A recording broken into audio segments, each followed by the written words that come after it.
Guys, I am super excited to finally share with you all that after years of being stuck gaming on LED television sets, I have finally upgraded to the GOAT, the King, the Sony A95L. Yeah.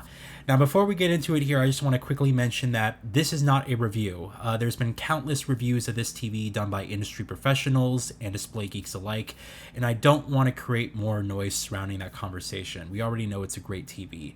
Rather, I'm going to simply explain in this video why I decided to go with the A95L, why it was the right choice for me, and why it's probably the wrong choice for you.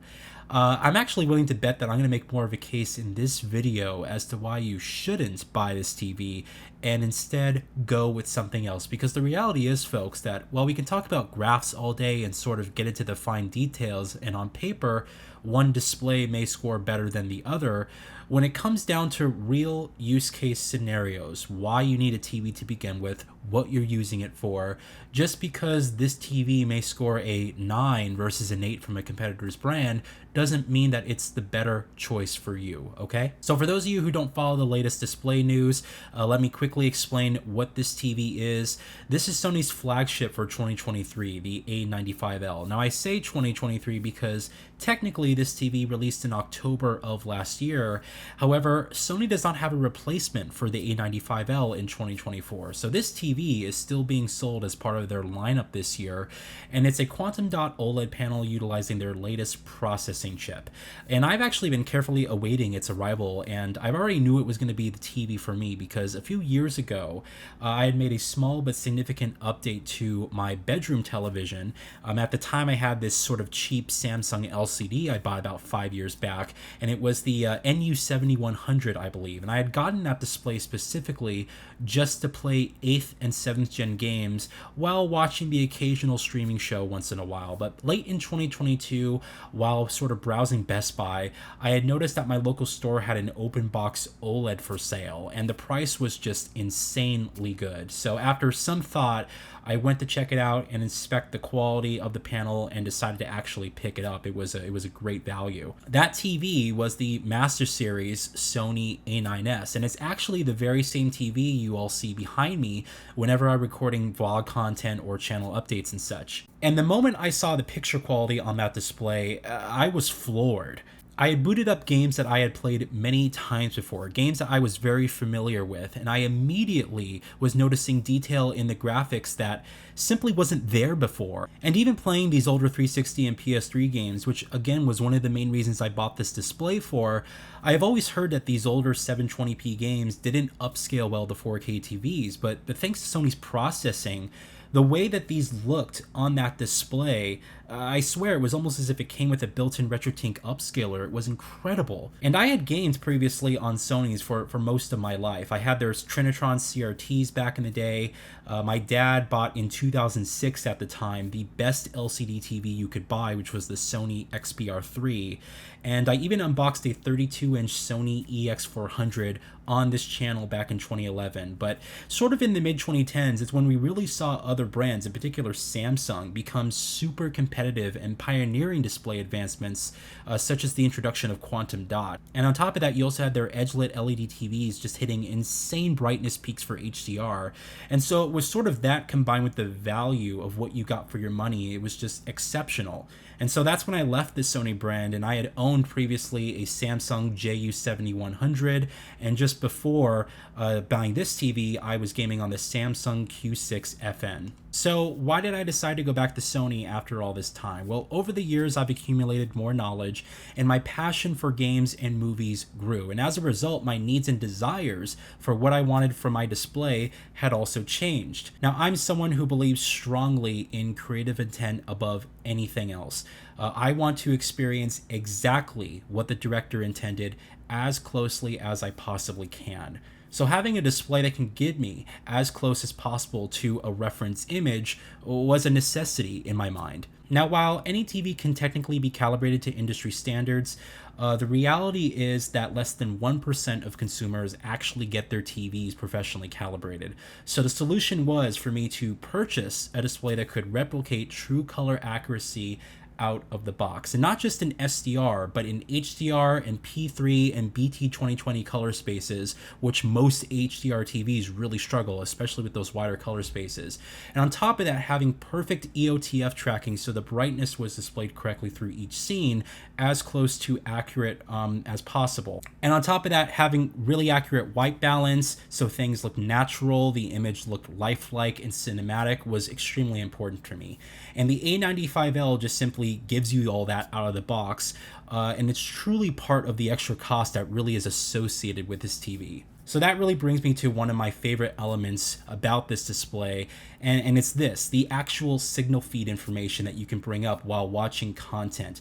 Having the ability to see resolution, frame rate, the type of HDR in use, the color space and color depth within that space, the chroma subsampling, the compression format, even the audio codec, all of this puts my mind at ease. And because I know exactly what the input source is feeding the TV and what it is outputting.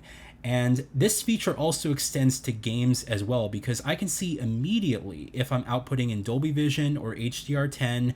And again, the color depth, the color space used within that HDR container, the chroma subsampling, and the sound format, all of that is displayed here, and it's fantastic, especially because the console settings you may or may not have enabled. You may not realize that both the PS5 and the Series X are actually capped below the full bandwidth for HDMI 2.1. So despite these consoles having less bandwidth to play with, this signal allows me to basically play around with the settings and kind of see what toggling each one does to the picture format, because sometimes the Series X or the PS5 will output more compressed color or a different chroma subsampling depending on how it kind of messes with the input source and the signal. So having these settings and being able to see in real time what this actually does, it's just fantastic. Now you also get this new game bar. Now I have heard that other brands such as LG or Samsung offer a lot more choices and options when it comes to their game bars respectively. But I never actually had one of these game bars from my previous TV, and honestly, most of these settings I wouldn't really touch anyway. So this is like one of those nice to have features, but for me it wasn't really a reason to actually pick up the TV anyway. But the nice thing is that the A95L gives you 3 picture presets to sort of play around with, and this is extremely useful because if you have a game that is super problematic in HDR, especially with a lot of games having black level rays or just problems with HDR highlights, think games like Starfield for instance, you can actually change the settings on one preset and then keep the other presets accurate as possible. So you can kind of switch between, if you're playing a game that just has problems displaying true black, which a lot of games do these days, and kind of switch between the different presets of what you have enabled here. You can also do turn off VRR. Again, not sure why you want to do that, but that's an option here. Motion blur reduction, which is just basically BFI to emulate what CRTs did back in the day. You can't use this with 120 hertz output anyway, and again, I wouldn't use this regardless because it dims down the TV. On top of that, you also have a black equalizer, which kind of raises the midtones. Again, I would never use this. It absolutely destroys the image, but you do have that option available. You also have crosshairs with the ability to toggle between different styles of crosshairs. This is perhaps useful in a multiplayer setting, which isn't something I usually play anyway. So again, it's one of those nice to haves, but not necessarily useful. And they actually just added this in a recent update this year. It's a brand new gaming multi-view feature, which opens in a side-by-side view with your input on the left, a YouTube app on the right side. And this basically allows you to watch a walkthrough or a guide of whatever game you're playing on the right side, while also allowing you full control of the game in a smaller window. Now, this is a really cool feature. However, it's completely unusable for me because unfortunately it increases the input lag to the point where the game's like nearly unplayable. Like it's very, very noticeable. And so I was trying to play Star Wars Jedi Survivor here while also having my video of Star Wars Jedi Survivor up on the right. And yeah, you can technically do it, but the input latency of me trying to play the game was extremely noticeable. So I wasn't really a big fan of this this feature. Most of the time, if I needed help, I would just go on YouTube on my phone anyway, but it is kind of nice because you might have, one of those things where you just want to see something quick for like a minute or two. You're in a single player environment, and it's something that you can just put up with very briefly. Now, guys, I've also been playing older games on this TV, and my God, this display is capable of doing incredible things, especially with the detail of some of these older games. I have footage here of the remaster of Mass Effect 2, and it just looks phenomenal, but I actually played some native Xbox 360 games on this TV, and they're only native 720p, right? But this TV, I'm telling you, does not suffer from those same smoothing artifacts and just poor upscaling that I've seen many people talk about and actually seen in person on my TV as well. Like, it's fantastic, and it just really comes down to like the interface and the way that the image is processed. People want to throw around that term processing a lot, but truly, when you kind of put this TV to its paces, a 720p game on a 77-inch television shouldn't look this good at all. And I played a ton of games, kind of like, games that I've been recording footage for reminiscing videos in the future for you guys. I played some of those on this display, and I can tell you that in no way did I feel that the image was muddy or if I was, losing anything. It looked just sharp and just how those games should have looked. And having played some of those back in the day on, actual 1080p LCD television sets, the increased contrast you get with a quantum dot OLED panel and just the saturation and just the vibrancy of colors and the accuracy within that space, it's a sight to behold, man. These older games do not look like they've aged when playing them on a TV with upscaling capabilities such as this one. Now let's get into the settings quickly. As I mentioned before, my favorite thing about this display is just the accuracy, and not just with the colors, but the EOTF tracking as well. It's so nice that all I have to do out of the box is set this in its game standard mode and engage reality creation, which is sort of the image upscaling algorithm that Sony uses. And the image is perfect. When it comes to films, it's also super easy. I made some slight adjustments to the motion handling based on Vincent over at HDTV Tests, his recommendation. And it's just wonderful because you don't get any of that bad judder that comes sort of with the instant response time with OLED TVs. It looks incredibly cinematic and filmic, and just these movies, it's like I'm watching them in the theater again. It's fantastic. And here's a quick look at some of the different presets, and you can see that you can make things look brighter and a lot more vivid if you want to, but again, it kicks you sort of out of the measure of accuracy when doing so. And what I love about reality creation when combined, especially for movies, because typically, when it comes to movies, a lot of people are very much purist here, but reality creation is awesome because you don't get any of the haloing artifacts or any of the sharpness issues that you would get by simply bumping up the sharpness really high on a TV. Rather, what this does is just extract detail from the source without enhancing edges or finer per pixel stuff that you just don't want any sharpness applied to. It's fantastic. The movies have never looked better, and it's phenomenal, especially when it comes to stream content as well, because you can use this for streaming content. With how low the bitrate is for some of these streamed shows, this toggle allows you to extract more detail from the source, and the upscaling and the gradation performance and all that stuff. It's a phenomenal looking set that just flies by effortlessly, showing anything that you want on it without issue. Another awesome plus with this TV is just the remote. This is simply the best remote I've used on any TV to date.